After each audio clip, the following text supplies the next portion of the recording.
पूरे देश ही नहीं विश्व में विख्यात हो चुका हिंगोट युद्ध बनाम खेल की परंपरा इस बार भी रुंची गौतमपुरा के योद्धाओं ने पूरे जोश के साथ निभाई। आचार संहिता, चुनावी माहौल व तिथियों के ऊपर नीचे होने से इस बार दर्शकों की संख्या पहले के मुकाबले जरूर कम थी, परंतु इससे योद्धाओं को इस परंपरा को कोई फर्क नहीं पड़ा और दोगुने जोश के साथ सभी योद्धाओं ने यह खेल खेला। वहीं इस बार हिंगोट से 30 से ज्यादा लोग घायल हुए।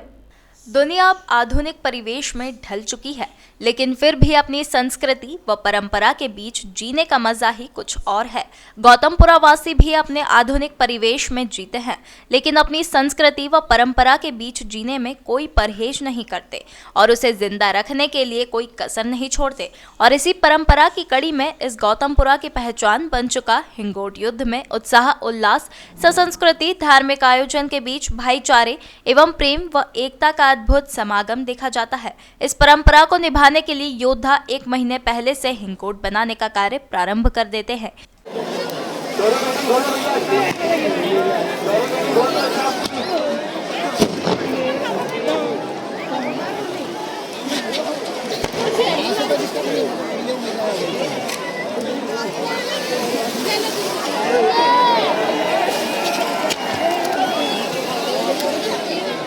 वहीं पड़वा के दिन पूरा नगर दुल्हन की तरह सज जाता है और घर घर में मेहमानों का जमावड़ा रहता है। तभी तो इस युद्ध को यहाँ के लोग भाईचारे का प्रेम युद्ध कहते हैं। यह ऐतिहासिक परंपरा इस बार भी खेली गई। तकरीबन 3 बजे बाद हिंगोट युद्ध मैदान पर दर्शकों का आना प्रारंभ हो चुका था।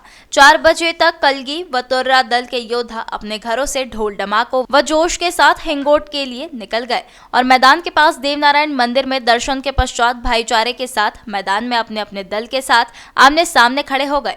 वहीं सिर पर साफा, एक हाथ में ढोल और कंधे पर झोला लटकाए जैसे ही योद्धा मैदान में उतरे, दर्शक रोमांचित हो उठे। वहीं पूरा स्टेडियम दर्शकों की तालियों से गूंजने लगा।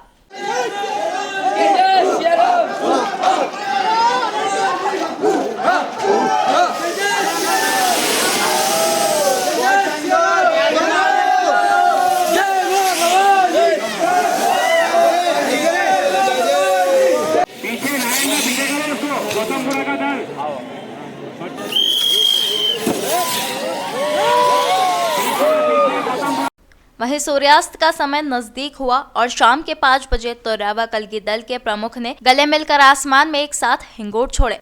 वहीं दोनों दलों के योद्धा ने जलते हुए हिंगोट को आमने सामने फेंकना प्रारंभ किया और अपनी वीरता प्रेषित करने में जुट गए।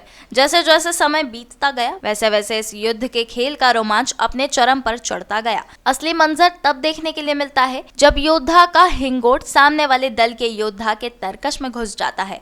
तब वह मैदान से बाहर हो जाते हैं। दर्शकों की तालियां और शोर के बीच योद्धा का अंतिम दौर हुआ।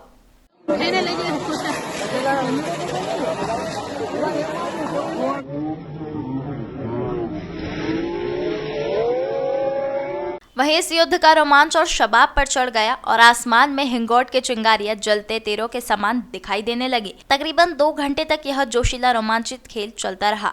इस बार फिर अपनी परंपरा को निभाते हुए 7 बजते ही 4 रंग बिरंगे अनार छूटते ही बिना किसी दल की जीत हार के साथ समाप्त हो गया और सारे योद्धा व दर्शक धीरे धीरे अपने घर चले गए। बिना आयोजक, बिना प्रायोजक और बिना निमंत्रण के इस युद्ध बनाम खेल को देखने हजारों दर्शक मौजूद रहते हैं। वहीं योद्धा और कुछ दर्शकों को मिलाकर इस बार लगभग 30 से ज्यादा लोग घायल हुए। इस बार परिषद व प्रशासन ने दर्शकों की सुरक्षा हेतु बीते वर्षों की तरह व्यवस्था की थी, पर उपचार की व्यवस्था में डॉक्टर की टीम को बैठने की पुरानी जगह नहीं दी गई, जिससे रुंजी छोर के चोटिल योद्धाओं को उपचार के लिए परेशान होना पड़ा। वहीं थाना प्रभारी संगीता सोलंकी द्वारा 350 से ज्यादा पुलिस बल को बुलाया गया था। नगर सुरक्षा समिति के सभी सदस्य ने मैदान पर सबसे अच्छी तरह से नजर बनाए रखी थी। इस बार सिर्फ प्रशासनिक मंच मैदान के बाहर लगे थे। वहीं भाजपा, कांग्रेस व अन्य पार्टी का मंच आचार संहिता के चलते नहीं लगा, जिससे दर्शकों को देखने के लिए पर्याप्त स्थान मिला। ये हिंगोट होता है, ये झाड़ पे लगता है, वहाँ तोड़ के लाते हैं, फिर बनाते हैं। हाँ, 22 बार हाथ में लेते हैं। एक ही चीज 22 बार हाथ में आती है, उसके बाद जाके तैयार होता है ये। अच्छा, किस लिए खेला जाता है ये? परंपरा खाली खेल कूद है, ये तो कहीं नहीं ऐसा। कौन सी टीमें रहती है? रुंजी और गौतमपुरा, कलंगी और तुर्रा। ये युद्ध क्यों होता है? ये खाली शौक है बस। खाली कितने साल पुरानी परंपरा? ये बहुत पुरानी, हम भी पैदा नहीं हुए इसके पहले की है। कितने लोग कितनी टीमें होती, कितने लोग होते हैं? लोग की गिनती नहीं है। मतलब कितने 50 भी हो जाए 100 भी हो जाए, यहाँ पे कोई गिनती नहीं है यहाँ पे। अच्छा, कोई हार जीत का कोई वो कोई रहता है? कोई आर्जेट नहीं है, खाली हमारा शौक है, हम लड़ते हैं बस खाली।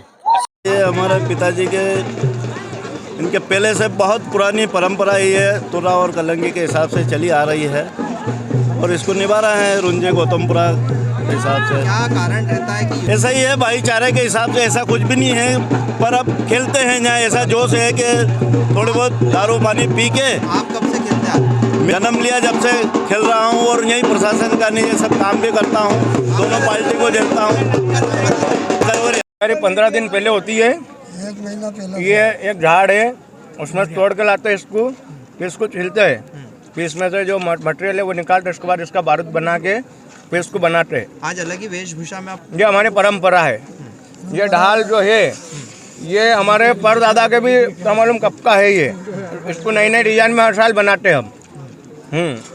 अच्छा, और आज किस तरह से आप तो ये है कि ये 365 दिन में से एक दिन ऐसा रहता है हमारा कि या तो घर सही सलामत जाएंगे, नहीं तो क्या पता नहीं।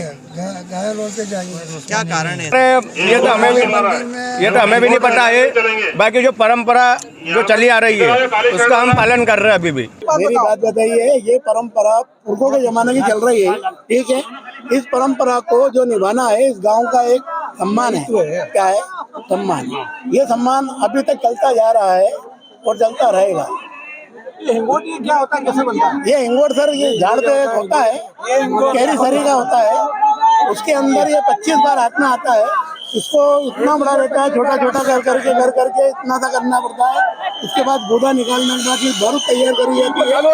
बारूद तैयार करने के बाद फिर इसको तैयार। आज के गौतमपुरा इंगोट युद्ध में करीबन 30 से 35 के बीच कैजुअलिटी हुई है और उसमें एक सुनील तुलसीराम करके थोड़ा इंजर्ड हुआ था, उसको हॉस्पिटल में भेजा है और वहाँ पे हमारे डॉक्टर ने ट्रीटमेंट किया है, अभी बेहतर स्थिति में है। लेकिन पेशेंट कोऑपरेट नहीं करने के कारण वो तो अभी शायद आउटसाइड चला गया है, उसको देखते हैं। कोई गंभीर कैजुअलिटी जिसमें नहीं, इस बार तो कोई गंभीर कैजुअलिटी बिल्कुल भी नहीं हुई है, किसी को रेफर नहीं किया है। इंदौर के लिए तो किसी को नहीं किया है, अपने PSC पे किया था, वो अभी स्टेबल है फिलहाल कंडीशन। हाँ, इस बार हमको अलग से जगह साइड दी जाती है, इस बार जगह नहीं दी गई है, उसके लिए मेरे सीएमओ से भी बात हुई थी, लेकिन उन्होंने इतना अच्छा रिस्पॉन्ड नहीं दिया इस बार। आपका नाम? Doctor Abhilash BMO देपाल।